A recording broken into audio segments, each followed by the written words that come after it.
And firstly, I want to thank my colleague Jennifer Whitmore for the work that she's done on this issue and for bringing forward this motion. And both my colleagues, Jennifer Whitmore and Gary Gannon, have already put forward a very strong case for this moratorium.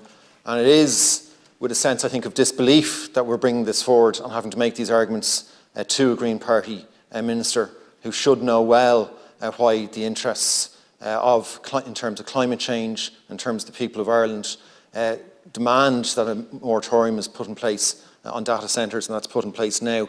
I want to focus on just one aspect of the cost of the supine facilitation of data centres by the Irish state. And I want to talk about its impact in terms of housing and indeed retrofitting of our existing housing stock.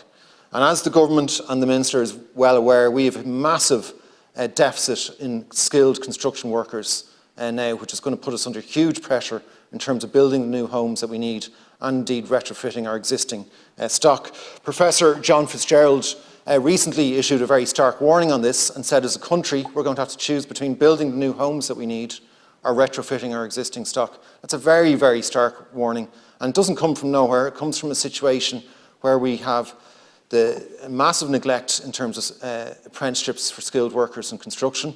We are at about 10% of our apprenticeship levels now compared to 2004 in key construction trades and wet trades.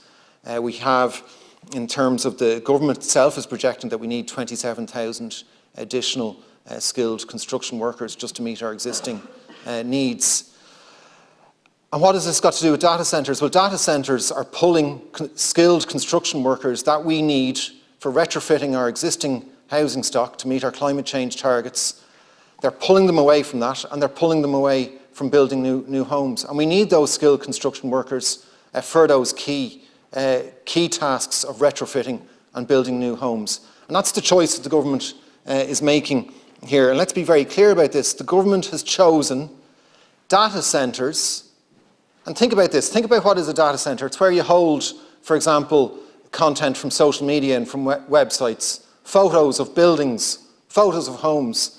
The government is prioritising the electronic storage of photos of homes and buildings across the world over and above meeting our needs for skilled construction workers to build actual homes in Ireland and to retrofit our existing stock to meet our climate change targets. Now that is absolutely absurd. It's absolutely ludicrous. We shouldn't have to be standing here telling a Green Party minister that that's the prioritisation that this government is doing. It makes no sense at all. So let's meet our own housing needs first. Let's meet our needs in terms of retrofitting of our existing stock. And then we can look at things like data centres, where we already have, incidentally, we've already got far more than our fair share supply of data centres in Ireland. It's not that we need to do more on that.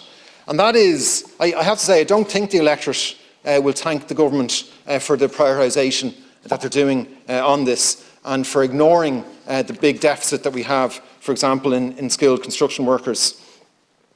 And it's worth saying, a 2019 study by the Chartered Surveyors of Ireland showed that the biggest obstacle to construction output is skills shortages. And that's before we expand the retrofitting programme that needs to be done. A 2020 survey of skills showed that 80% of surveyors were reporting an undersupply of skills across most construction trades and professions. That's before we increase our building of new homes. It's before we ramp up retrofitting. So we have to ask, what is the priority of this government? Is the priority of this government to meet our needs in terms of our climate change targets and in terms of housing, in terms of retrofitting, or is it going to continue the supine facilitation of data centres for global corporations and putting those needs ahead of the needs that we have as a people and our needs in terms of meeting our climate change targets? That's not acceptable, and it's not too late for the government to change course in this, to accept our motion, to agree a moratorium, and then to do the detailed analysis on this that my colleague Jennifer Whitmore has so strongly put forward that needs to be done. Gurv Magat.